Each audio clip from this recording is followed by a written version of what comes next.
Let's start with our class 9th maths Ganit Manjari, chapter 8. Predicting what next comes next, exploring sequence and progressions. ध्यान से देखेंगे, chapter का name ही है predicting what comes next, कि ये predict करना कि नेक्स्ट क्या आने वाला है. तो इसमें हम कुछ पैटर्न्स पढ़ने वाले हैं नंबर्स की, नंबर्स क्या पैटर्न एक पर्टिकुलर फॉलो करते हैं और उसके बेसिस पे नेक्स्ट नंबर क्या होना चाहिए वही प्रिडिक्ट करना है हमें. तो उससे पहले कुछ टर्म्स देखेंगे. Sequences and progression. तो सीक्वेंस कहते किसे हैं? What is a sequence? N ordered list of numbers following a rule and each number is a term of the sequence. देखें, पहले यहाँ तक हमारी ये सीक्वेंस की डेफिनेशन है. N ordered list of numbers, एक ऑर्डर में अरेंज हुए हुए नंबर्स की लिस्ट को हम सीक्वेंस कहते हैं. जैसे कि 1 2 3 4 5 6, तो ये हमारे पास क्या है? Natural numbers. और यहाँ पर क्या ऑर्डर फॉलो हो रहा है कि एवरी टाइम वन ऐड हो रहा है यहाँ पर, और हर बार यहाँ पर क्या फॉलो हो रहा है? तो देखेंगे नेचुरल नंबर्स के केस में क्या ऑर्डर फॉलो हो रहा है कि every time one is added. हर बार क्या हो रहा है? नेक्स्ट नंबर के लिए वन ऐड हो रहा है. तो अगर हम इस ऑर्डर को देखते हैं कि हर बार नेक्स्ट नंबर के लिए वन ऐड हो रहा है, तो हम क्या प्रिडिक्ट कर सकते हैं कि 6 के बाद नेक्स्ट क्या आएगा? यस, हमें पता है इस ऑर्डर लिस्ट में बार बार वन ऐड हो रहा है, तो नेक्स्ट क्या होगा? 7. सिमिलरली नेक्स्ट एग्जांपल देखेंगे, ऑड नंबर्स 1 3 5 7 9 11. यहाँ पर क्या ऑर्डर फॉलो हो रहा है? यहाँ पर every time 2 is added to get the next number in the previous term. हर बार प्रीवियस टर्म में 2 ऐड हो रहा है ताकि हमें क्या मिल जाए? Next number. तो यहाँ भी एक ऑर्डर फॉलो हो रहा है, तो इसे भी क्या बोलेंगे? सीक्वेंस. अब यहाँ देखते हैं इसमें क्या ऑर्डर फॉलो हो रहा है और इसे क्या बोलते हैं. तो 1 3 6 10 15 21 इंपॉर्टेंट है लिस्ट ऑफ नंबर्स. इन्हें हम ट्राइंगुलर नंबर्स भी बोलते हैं. क्यों? क्योंकि ध्यान से देखें, इसमें 1 के बाद नेक्स्ट क्या आता है? 2. तो 2 ऐड हुआ. 2 के बाद नेक्स्ट क्या आता है? 3. तो 3 + 3 6. नाउ 3 के बाद नेक्स्ट क्या आता है? 4. तो 6 + 4 इज 10. 4 के बाद नेक्स्ट क्या है? 5. तो यानी 2 से काउंटिंग ऐड हो रही है, स्टार्टिंग फ्रॉम 2 काउंटिंग ऐड हो रही है और नेक्स्ट नंबर आ रहा है. तो अब 21 के बाद क्या आएगा? 21 के बाद क्या आएगा? 6 में 7 ऐड करेंगे तो नेक्स्ट नंबर क्या होगा? 28. तो this set of list of numbers is known as triangular numbers. अब इन्हें ट्राइंगुलर क्यों कहते हैं? क्योंकि अगर हम इन्हें अरेंज करें, इन टर्म्स को अरेंज करें इनके नंबर को, तो ट्राइंगुलर शेप बनती है. For example 1 ball, let us suppose कि ये बॉल्स को रिप्रेजेंट करें, तो 3 बॉल्स को अरेंज करके ट्राइंगल बन सकता है. 6 को अरेंज करेंगे तो ट्राइंगल बनेगा. 10 को अरेंज करेंगे ट्राइंगल. सिमिलरली 15 से भी ट्राइंगल बन जाएगा और 21 और 28 से भी. दैट्स वाई इन्हें ये पैटर्न फॉलो कर रहे हैं ट्राइंगल शेप का, इसीलिए इन्हें ट्राइंगुलर नंबर्स भी बोलते हैं. Now next is square numbers. We all know ये 1 का स्क्वायर है. This is square of 2. 3 का स्क्वायर 9, 4 का स्क्वायर 16, 5 का स्क्वायर 25, 6 का स्क्वायर 36 एंड सो ऑन. तो अब कॉमन सेंस है कि नेक्स्ट स्क्वायर क्या होगा? 7 का square, that is 49. This is known as square numbers. ये भी एक पैटर्न को फॉलो कर रहे हैं, तो इसीलिए ये भी क्या है? सीक्वेंस. एक ऑर्डर है, एक पैटर्न है जो फॉलो हो रहा है, तो इन्हें क्या कहेंगे? सीक्वेंस. नाउ नेक्स्ट इज विरहान का फिबोनाची सीक्वेंस. अब ये एक मैथमेटिशियन की दी गई है जिनका नेम है विरहान का फिबोनाची सीक्वेंस. अब ये सीक्वेंस में कौन सा ऑर्डर फॉलो हो रहा है? तो ध्यान से देखेंगे, इसमें क्या हो रहा है? प्रीवियस 2 नंबर्स को ऐड करके या प्रीवियस नंबर को ऐड करके नेक्स्ट नंबर आ रहा है. जैसे 1 में 1 ऐड किया तो 2, या ऐसे देख सकते हैं हम 1 प्लस स्टार्टिंग नंबर 1 है. 1 के लिए आप कुछ ऑर्डर नहीं देखेंगे. अब आप नेक्स्ट देखें, 1 + 2 तो 3, 2 + 3 तो 5, 3 + 5 इज 8, 8 + 5 इज 13, 13 + 8 इज 21. तो नेक्स्ट नंबर क्या होगा? 13 + 21 विच इज़ 34. फिर इसके बाद नेक्स्ट क्या होगा? This plus. तो ऐसे ही ऐड करके प्रीवियस नंबर्स को ऐड करके जो सीरीज ऑब्टेन हुई है लिस्ट ऑफ नंबर्स, इसे हम बोलते हैं विरहान का फिबोनाची सीक्वेंस. अब सीक्वेंस तो हमने समझ लिया कि एक ऑर्डर लिस्ट ऑफ नंबर्स को क्या बोलते हैं? सीक्वेंस. लेकिन each number is a term. इस सीक्वेंस की हर एक नंबर को हम क्या बोलते हैं? टर्म. फॉर एग्जाम्पल ये क्या है? First term, second term, third term, fourth term, fifth term, sixth term, seventh term. तो सीक्वेंस के हर एक नंबर को क्या बोलते हैं? Term. And each number is a term of the sequence denoted by A1 A2 A3 और T1 T2 T3. और इसे डिनोट भी किससे करते हैं? फॉर एग्जाम्पल हमारे पास एक सीरीज है 1 3 5 7 9 11 एंड सो ऑन. तो ये हमारी होगी first term, that is first term. Second term, third term, A3 is 5, that is fourth term, fifth term, six term. तो या तो हम टर्म्स को इससे डिनोट करते हैं या फिर T1 T2 3 से.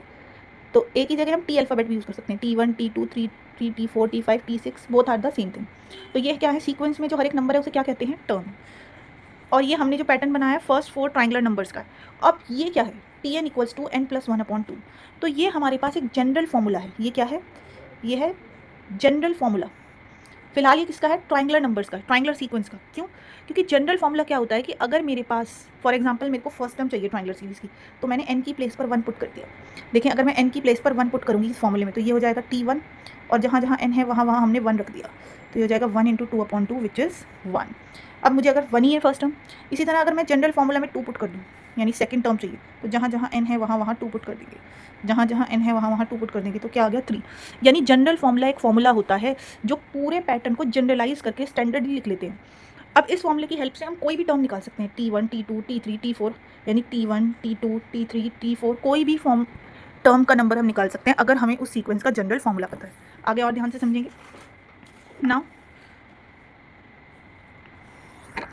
रियल लाइफ एग्जांपल्स में क्या हम सीक्वेंस देखते हैं? बिल्कुल देखते हैं, ध्यान से देखेंगे। अब जो हमारे पास कॉलोनीज़ में या स्ट्रीट में हाउस के नंबर्स होते हैं, फॉर एग्जांपल हाउस नंबर 101, 102, 103, 104, ये भी तो हमारे रियल लाइफ एग्जांपल्स हैं। क्या ये पर्टिकुलर ऑर्डर को फॉलो नहीं कर रहे? तो ये भी क्या है हमारे पास? They are also known as sequence. इसी तरह हम रेस में या क्लास में पोजीशन होल्डर्स की जो पोजीशन देखते हैं, first, second, third, fourth and so on, तो ये भी क्या है? ये भी हमारे पास क्या है? एक sequence. Now sequence are of two types, one is finite and the other is infinite. Finite का मतलब होता है जिसमें नंबर ऑफ टर्म्स लिमिटेड है, नंबर ऑफ टर्म्स फिक्स्ड हैं, फाइनाइट हैं, लिमिटेड हैं। फिक्स्ड बोलते हैं, फाइनाइट बोलते हैं, लिमिटेड। जैसे A1, A2, A3 and so on, और लास्ट टर्म क्या है? एन। एन क्या है इसकी? लास्ट टर्म, यानी इसका एंड तो है, कहीं तो खत्म है ये फाइनाइट सीरीज। इनफाइनाइट मतलब नेवर एंडिंग, जो कभी भी खत्म नहीं होने वाली, फिनिश होने ही नहीं वाली, चलती रहेगी, इनफाइनाइट है। A1, A2, A3 and so on, इसका कोई लास्ट टर्म नहीं होता। जिसकी लास्ट टर्म नहीं है वो इनफाइनाइट, और जिसमें लास्ट टर्म है वो क्या है? फाइनाइट, यानी ये फिक्स है, ये यहाँ एंड हो गई, खत्म हो गई।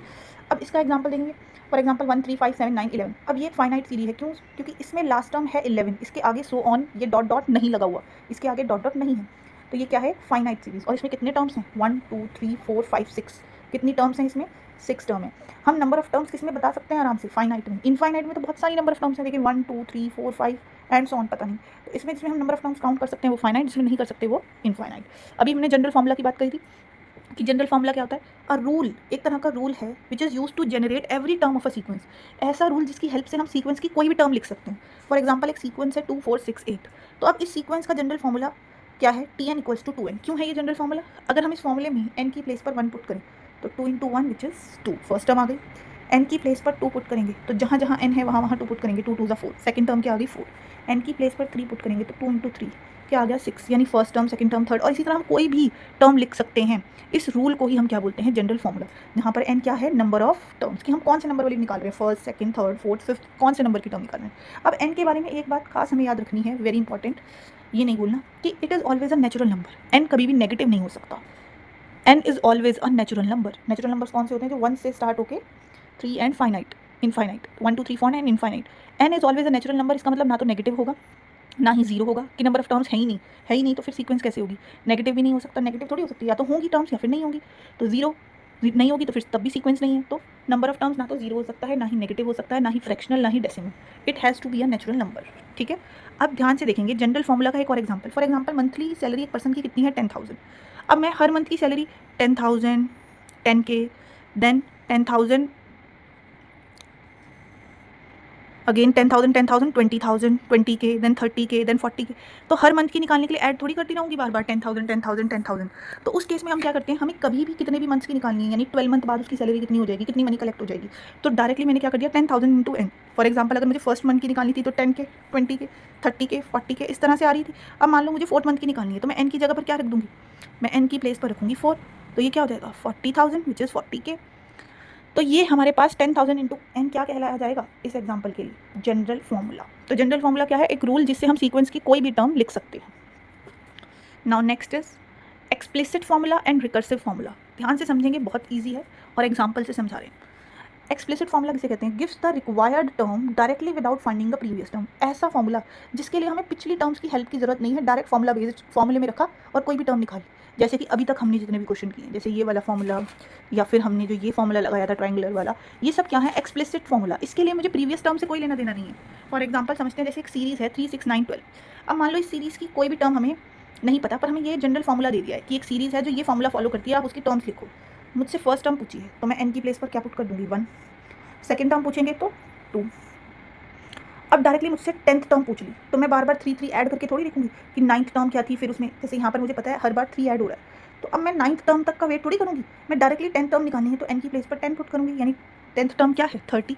यानी जब हम कोई भी टर्म निकालते हैं हमें कुछ नहीं लेना देना कि प्रीवियस टर्म क्या थी, उसकी नीड हमें नहीं है, उसकी हेल्प की जरूरत नहीं है। हम डायरेक्ट फॉर्मूला में जो भी टर्म निकालनी है वो निकाल सकते हैं। प्रीवियस टर्म का हमें उससे कोई रिलेशन नहीं देखना। ऐसी चीज़ को, ऐसे फॉर्मूले को हम बोलते हैं एक्सप्लिसिट फॉर्मूला, जिसमें प्रीवियस टर्म्स की नीड नहीं है। फॉर एग्जाम्पल अगर आपको कोई रियल लाइफ एग्जाम्पल भी हम देखते हैं, अगर हमें कोई पेज नंबर फाइंड करना है तो हम बुक में डायरेक्टली, फॉर एग्जाम्पल मुझे 96 पेज नंबर चाहिए तो मैं डायरेक्टली 96 पेज ओपन करूँगी, उसके लिए मैं 95, 94 इससे प्रीवियस पेजेस को देखने की जरूरत तो नहीं है।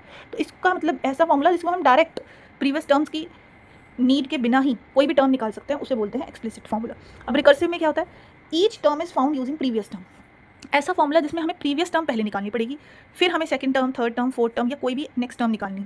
जैसे कि एक सीरीज़ है 2, 5, 8, 11, इसकी फर्स्ट टर्म हमें पता क्या है 2, ये भी पता है, सेकंड ये है, थर्ड ये है, फोर्थ ये है।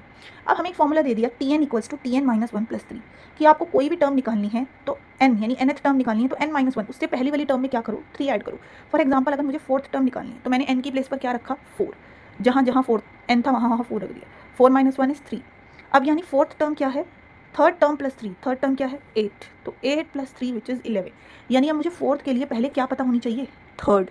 तो ऐसा फॉर्मूला जिसके लिए मुझे प्रीवियस टर्म का यूज़ करना पड़ता है, मुझे प्रीवियस टर्म पता होनी चाहिए, ऐसे फॉर्मूले को हम बोलते हैं रिकर्सिव फॉर्मूला। इसका सबसे ईजी रियल लाइफ एग्जाम्पल है कि हाँ मान लो हम डेली जो है आप कितने रुपीज़ सेव करते हैं 50 रुपीज़ एवरी डे।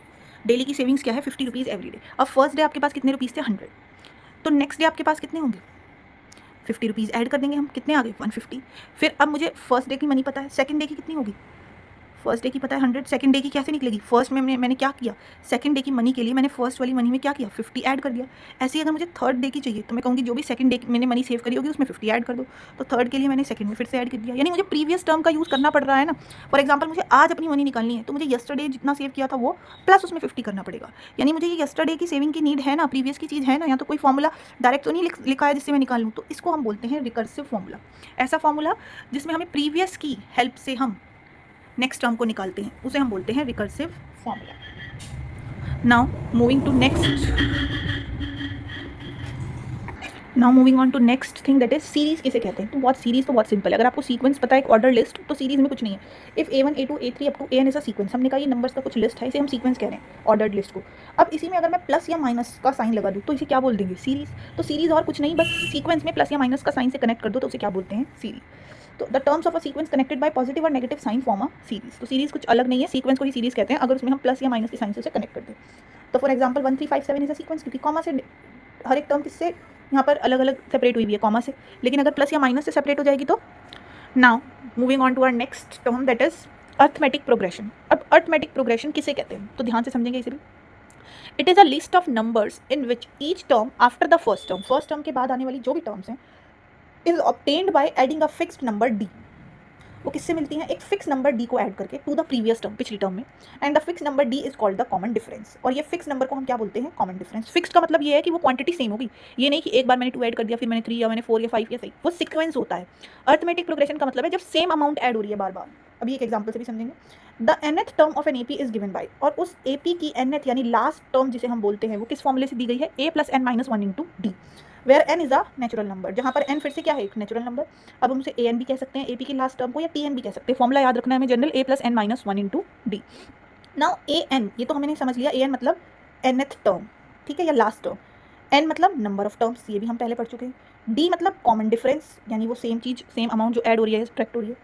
और a क्या है, where a is the first term and d is the common difference. a क्या है हमारे पास उस AP की फर्स्ट टर्म। अब ध्यान से समझेंगे एक एग्जाम्पल से। फॉर एग्जाम्पल मैंने एक AP लिखी है, फिलहाल ये AP है। पहली बात तो हम ये पता होना चाहिए कि ये AP क्यों है।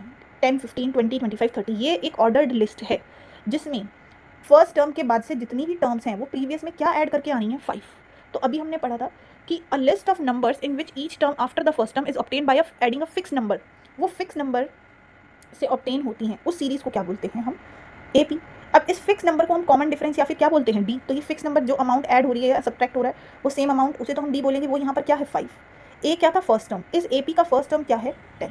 अब हमें कैसे पता लगता है कि ये एक AP है। देखो AP की सबसे ईजी रिकग्निशन यानी सबसे आसान तरीका पहचानने का ये है कि आप उसका कॉमन डिफरेंस निकालो। जैसे मैंने यहाँ पर एक सीरीज लिखी है एंड सो ऑन। अब मुझे अगर ये फाइंड करना है कि ये AP है या नहीं तो मैं क्या निकालूंगी कॉमन डिफरेंस, कि यहाँ पर D क्या आ रहा है।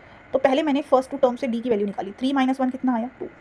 फिर मैंने दोबारा D निकाला, दिस माइनस दिस, 5 - 3 क्या आया 2। फिर मैंने दोबारा D निकाला, 11 - 5 क्या आ गया 6। और मैंने एक और बार नेक्स्ट टर्म्स की हेल्प से निकाला, भाई first term A1, second term A2, then A3, then A4 and A5। फिर क्या निकाला A5 - A4 करके। अब कॉमन डिफरेंस का मतलब ही था कि वो सेम आना चाहिए। क्या कॉमन डिफरेंस यहाँ सेम आ रहा है, नहीं, फर्स्ट 2 में 2 आया देन 6 एंड, क्योंकि यहाँ common difference is not same नहीं है, therefore it is not an AP। ये AP नहीं है। वैसे AP हमारा जो है वो 10th क्लास का चैप्टर है, तो यहाँ पर थोड़ा बहुत ही AP का पार्ट आया है, बट अगर आप यहीं पर समझ लेंगे तो आपके लिए 10th क्लास में ये कुछ भी नहीं है, बहुत ईजी है। नाउ ध्यान से समझेंगे AP क्या होती है, ऐसी लिस्ट ऑफ नंबर प्रोग्रेशन या ऐसी सीरीज जिसमें each term each previous term में अगर हम सेम कोई चीज़ ऐड कर रहे हैं या सब्ट्रैक्ट कर रहे हैं, अब ये डी हमेशा पॉजिटिव हो, ये नेसेसरी नहीं है, नेगेटिव भी हो सकता है, -1 -1 -1 -2 -2 बट वो होना चाहिए फिक्स नंबर, ये नहीं कि एक बार -2 एक बार +5, एक बार -2 एक बार -3, सेम अमाउंट से ही ऐड या सब्ट्रैक्शन होगा, तो उस लिस्ट ऑफ नंबर को हम एपी बोलते हैं। Now next is geometric progression या जीपी किसे बोलते हैं। It is also a list of number in which each term after the first term is obtained by multiplying the previous term by a fixed number and this constant factor r is called the common ratio। इस बार add या subtract की जगह क्या हो रहा है, same amount से multiply या डिवाइड, सेम अमाउंट से मल्टीप्लिकेशन कह दो या डिवीजन कह दो। फॉर एग्जांपल मैंने डिवाइड क्यों बोला, अब जैसे मैं कह रही हूँ सेम अमाउंट से कोई चीज़ 2 से मल्टीप्लाई हो रही है या फिर सेम अमाउंट से 1/5 से मल्टीप्लाई, इस 1/5 को मैं ऐसे भी तो बोल सकती हूँ divide by 5, multiply by 1/5 and divide by 5।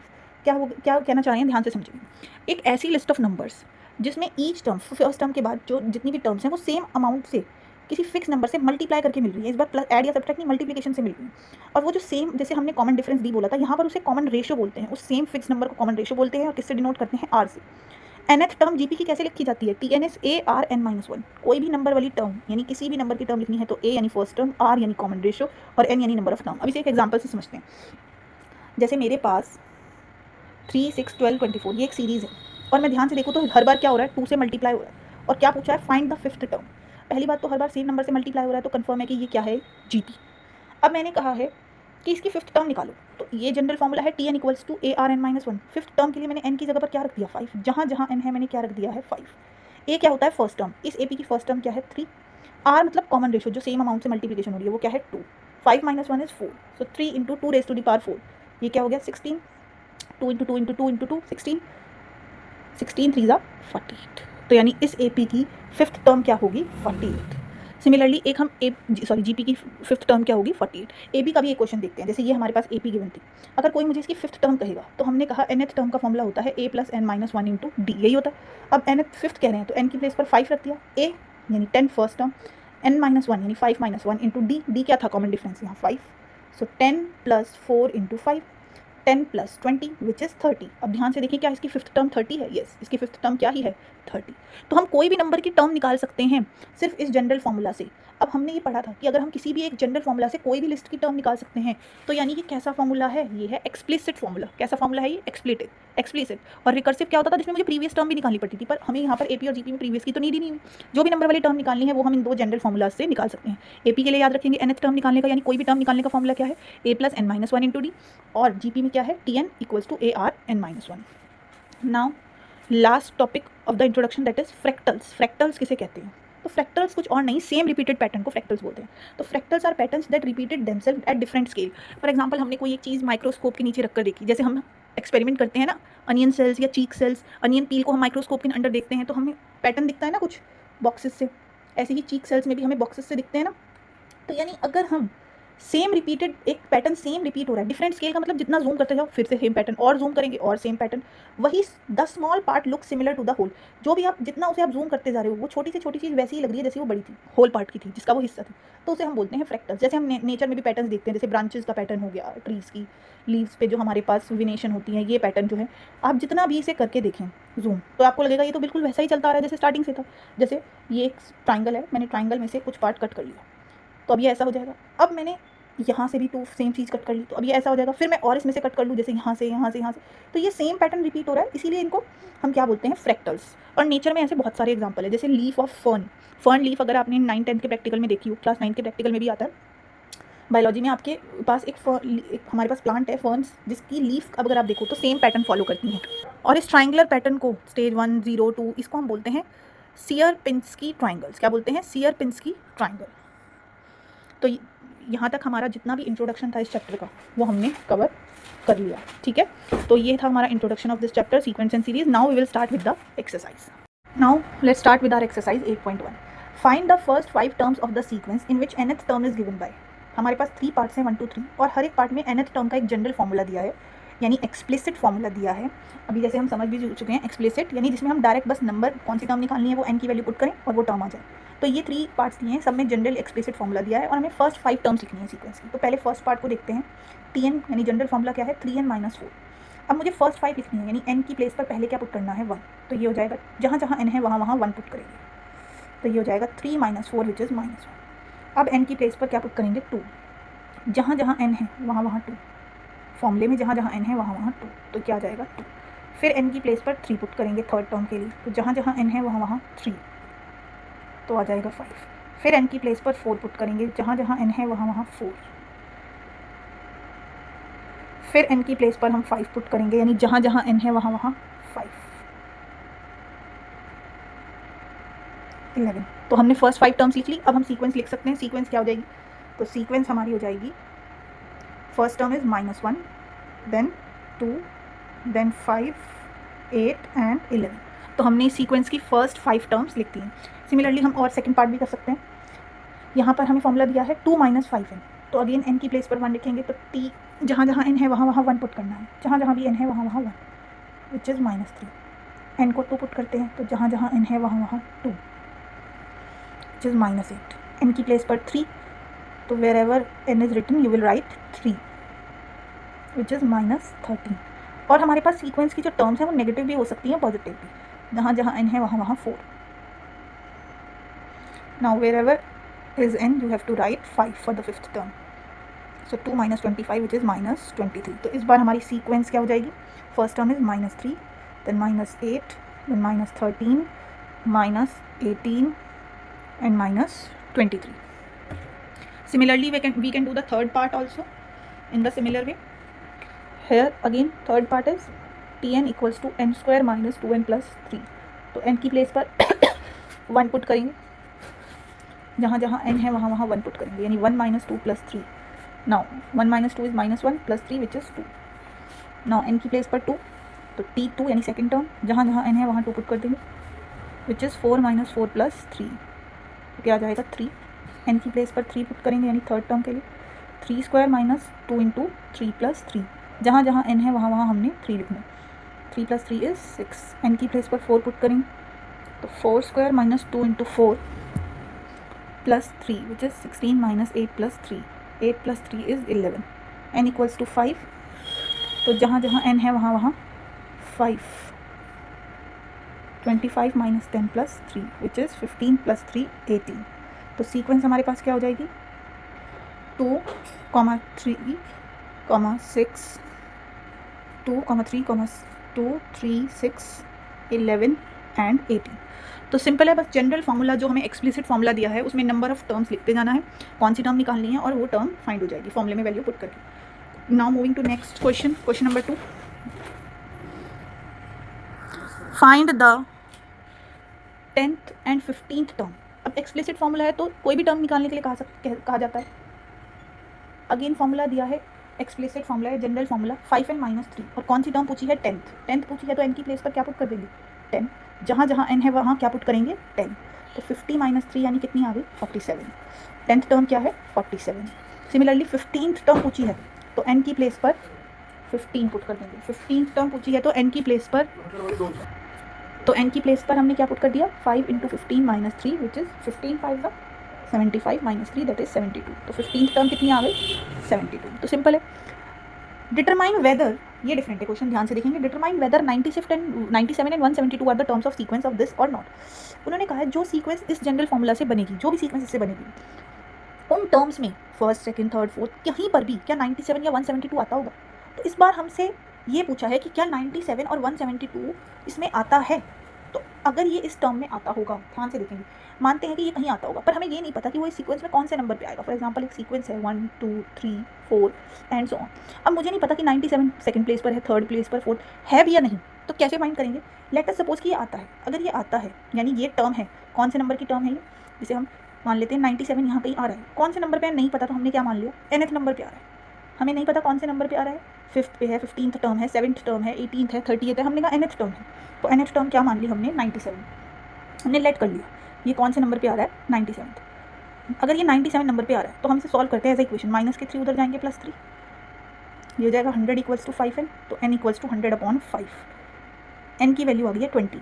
क्या ये n 20 यानी 20th टर्म इस सीक्वेंस की क्या है? 97। अब n कैसा नंबर होता है? नेचुरल। क्या हमारे पास n नेचुरल नंबर आ रहा है? यस। तो इसका मतलब ये, अगर ये नेचुरल नंबर आ रहा है, since n is a natural number और वो नेचुरल नंबर ही आ रहा है, इसका मतलब therefore 97 is a term of given sequence। Given sequence की 97 टर्म है। सिमिलरली 172 के लिए भी चेक कर सकते हैं। हमारे पास nth टर्म हमें नहीं पता कौन से नंबर पे आ रहा है, तो हमने कहा nth नंबर पे आ रहा है 172, माइनस के 3 इधर जाएंगे तो +3 हो जाएंगे, ये हो जाएगा 175 इक्वल्स टू 5n, तो n आ जाएगा 175/5 विच इज़ 5 3 15 5 5 25, यानी 35th। तो इस सीक्वेंस की 35th टर्म क्या है 172, इस सीक्वेंस की 20th टर्म थी 97 और 35th टर्म क्या है 172। और since again n is a natural number, फिर से ये कैसा नंबर आ रहा है natural, therefore 172 is also a term of given sequence, ये भी क्या है इसकी एक टर्म है। अगर n नेचुरल आएगा तो येस, और अगर n फ्रैक्शनल नेगेटिव जीरो ये सब आ रहा है या डेसिमल में आ रहा है तो ये इसकी टर्म नहीं है। सिमिलर क्वेश्चन है, दोबारा से देखेंगे question number 4, which term of the sequence for n greater than 1 is 607, कौन सी टर्म है जो इस सीक्वेंस की 607 है, तो हमें नहीं पता कौन सी टर्म है, तो लेट हमने माना कि वो nth टर्म है, तो nth टर्म कितनी है 607, हमें नहीं पता कि कौन से नंबर वाली टर्म है वो, माइनस के 3 उधर जाएंगे तो +3 हो जाएंगे। Now 610 equals to 5 and n is equals to 610/5, 5 1 5, 5 2 10 and then again 5 2 10, यानी कौन से नंबर वाली है, हेंस 122th टर्म इज 600। इस गिवन सीक्वेंस की 122nd टर्म जो है वो क्या है 607। Now moving to next question, a sequence is given by recursive rule, इस बार रिकर्सिव रूल से एक सीक्वेंस दी है जिसकी फर्स्ट टर्म हमें बताई है क्या -5, ठीक है, और नेक्स्ट टर्म के लिए फॉर्मूला दिया है कि कोई भी नंबर की टर्म निकालनी है तो tn + 3, यानी अगर मुझे n+1 नंबर की निकालनी है तो tn उससे प्रीवियस वाली टर्म में क्या ऐड हो जाएगा 3। Right the first 5 terms of the sequence. अब मुझे इस सीक्वेंस की कुछ टर्म्स लिखनी है, ध्यान से देखेंगे, मुझे इस सीक्वेंस को लिखना है, उसकी फर्स्ट 5 यानी t1 t2 t3 t4 और t5, 5 टर्म्स लिखनी है, जिसमें से t1 यानी फर्स्ट टर्म तो मुझे ऑलरेडी पता है कितनी है -5। अब बात करते हैं सेकंड टर्म की यानी t2 की, तो n की प्लेस पर अगर मुझे सेकंड टर्म चाहिए t2, तो फॉर्मूला क्या कहता है कि अगर n+1 यानी कोई भी नंबर वाली टर्म निकालनी है उससे प्रीवियस वाली, n+1 से तो उससे प्रीवियस क्या होगा n, वो वाली पता होनी चाहिए, तो यानी t2 चाहिए तो प्रीवियस यानी क्या t1, और उसमें क्या ऐड करना है 3, t1 क्या था -5 + 3 कितना आ जाएगा -2। सिमिलरली अगर मुझे t3 चाहिए तो n+1 से पहले यानी t3 से पहले क्या आएगा t2 + 3, तो t2 यानी -2 + 3 विच इज़ 1। सिमिलरली अगर मुझे t4 चाहिए फोर्थ टर्म, तो फोर्थ से पहले क्या आएगा थर्ड टर्म + 3, थर्ड टर्म क्या है 1 + 3 विच इज़ 4। फिफ्थ टर्म चाहिए तो फिफ्थ से पहले क्या आएगा फोर्थ + 3, यानी फोर्थ क्या थी 4 + 3 विच इज़ 7। तो यानी हमारे पास सारी टर्म्स आ गई है -5, then second term is -2, third term is 1, then 4 और फिफ्थ टर्म क्या आई है 7। सिंपल था, फॉर्मूले में पुट करना है, बस इसमें प्रीवियस टर्म पहले पता होनी चाहिए। Is 52 a term of this given sequence. अब ये जो हमें जनरल फॉर्मूला दिया है tn+1 = tn + 3, क्या इस सीक्वेंस में कहीं पर भी, जैसे ये -5 -2 147, इसमें कहीं पर भी 52 आएगा, तो ये कैसे चेक करेंगे कि 52 इस सीक्वेंस की टर्म है या नहीं। अब अगर हम ध्यान से देखें तो यहाँ पर क्या फॉर्मूला है, इसकी nth टर्म अगर मुझे लिखनी हो, ये तो सीक्वेंस के लिए हमने फॉर्मूला यूज़ किया, अब मुझे इस सीक्वेंस की अगर nth टर्म लिखनी है, nth टर्म यानी tn, तो वो कैसे लिखी जाएगी। तो देखो nth टर्म का फॉर्मूला मैंने बताया था, पहले तो देखते हैं क्या ये सीरीज़ सेम कुछ फॉलो कर रही है, तो ध्यान से देखेंगे तो ये हमारे पास क्या है AP, ये एक AP है जिसमें हर बार क्या ऐड हो रहा है 3। अब इस गिवन AP में हमें पता है, गिवन अगर AP है, for given AP nth term का फॉर्मूला क्या था a + n - 1 × d, यही फॉर्मूला पढ़ा था हमने AP में, ध्यान से देखेंगे nth term of an AP is a + n - 1 d, क्योंकि ये एक AP है जहाँ सेम अमाउंट से नंबर ऐड हो रहा है, सेम क्वांटिटी बार बार +3 ही ऐड हो रहा है, तो nth टर्म तो हम लिख सकते हैं। अब nth टर्म का फॉर्मूला ये हो गया, हमें नहीं पता कि इसमें 52 कहाँ आता है, तो हमने कहा कि nth टर्म होगी किसी नंबर पे आता होगा 52। a फर्स्ट टर्म क्या है इसकी -5, फर्स्ट टर्म होता है n - 1, हमें तो पता ही नहीं कि कौन से नंबर पे आता है। d कॉमन डिफरेंस, जिसे क्या होता था सेम चीज़ को कॉमन डिफरेंस कहते थे, d क्या है यहाँ 3 और a क्या है यहाँ -5, सेम अमाउंट से जो ऐड और सब्ट्रैक्ट होता है उसे हम कॉमन डिफरेंस, माइनस के 5 उधर जाएंगे तो क्या हो जाएंगे +5 n - 1 × 3, ये हो जाएगा 57 n - 1 × 3, मल्टीप्लाई वाले 3 किसमें चले जाएंगे डिवाइड में, इक्वल्स टू n - 1, 3 1 3, 3 9 27, तो n - 1 आ गया है 19, तो n की वैल्यू 19 + 1 विच इज़ 20, यानी इस सीक्वेंस में 20th टर्म जो है वो क्या है 52। अगर n की वैल्यू नेचुरल नंबर ना आती, फ्रैक्शनल या नेगेटिव आती, तो हम कहते हैं कि 52 is not a term of given series या गिवन AP। ध्यान से देखेंगे next question, last question of this exercise, if t1 is 1 t2 is 2 t3 is 4 and कोई भी अगर टर्म निकालनी है तो उसका फॉर्मूला हमें ये दिया है, for n > 4 find t4 t5 t6 t7 t8। अब ध्यान से देखते हैं, अगर मुझे कोई भी टर्म निकालनी है तो पहले मुझे उससे प्रीवियस लिखना पड़ेगा, फिर उस टर्म से भी उससे प्रीवियस और फिर उससे प्रीवियस। सो सिंपल है कि अगर मुझे T4 चाहिए तो उससे प्रीवियस की 3 टर्म्स चाहिए, यानी जस्ट प्रीवियस T3, देन उससे प्रीवियस T3 से previous T2 and then T1। T3 तो ऑलरेडी पता है 4, T2 पता है 2 और ये है 1, तो ये कितना हो गया 7। सिमिलरली अगर मुझे T5 चाहिए तो देखें 3 प्रीवियस टर्म, T5 से जस्ट प्रीवियस T4, इससे previous T3 then T2। T4 अब तो पता है कितना 7, देन 4 देन 2, 13 हो जाएगा। T6 फाइंड करना है तो उससे previous T5, T4, T3। T5 कितना है 13 plus 7 plus 4 which is 24। T7 चाहिए तो क्या हो जाएगा T6 plus T5 plus T4। T6 कितना है 24, T5 which is 13, T4 which is 7, 44। Now T8 चाहिए तो उससे प्रीवियस जस्ट प्रीवियस 3 टर्म्स क्या होंगी T7, T6 and T5। T7 क्या है 44, T6 क्या है हमारे पास 24 एंड T5 क्या है 13। तो उससे जस्ट प्रीवियस के लिए हम इन तीनों को ऐड कर देंगे 24, 44 एंड 13, तो ये क्या आ जाएगा 81। हेंस जो हमारे पास टर्म्स लिखनी थी हमें, देयरफॉर T4 कितना है 7, T5 is 13, T6 is 24, T7 is 44 and T8 is 81। तो सिंपल है, बस जो भी फॉर्मूला हमें गिवन है प्रीवियस टर्म की हेल्प से वो निकालना है, और प्रीवियस ऑलरेडी गिवन होती है, वो ऑलरेडी गिवन होगी, क्योंकि ये कैसा फॉर्मूला है रिकर्सिव, तो रिकर्सिव में आपको प्रीवियस हमेशा गिवन देंगे। So we have completed exercise 8.1।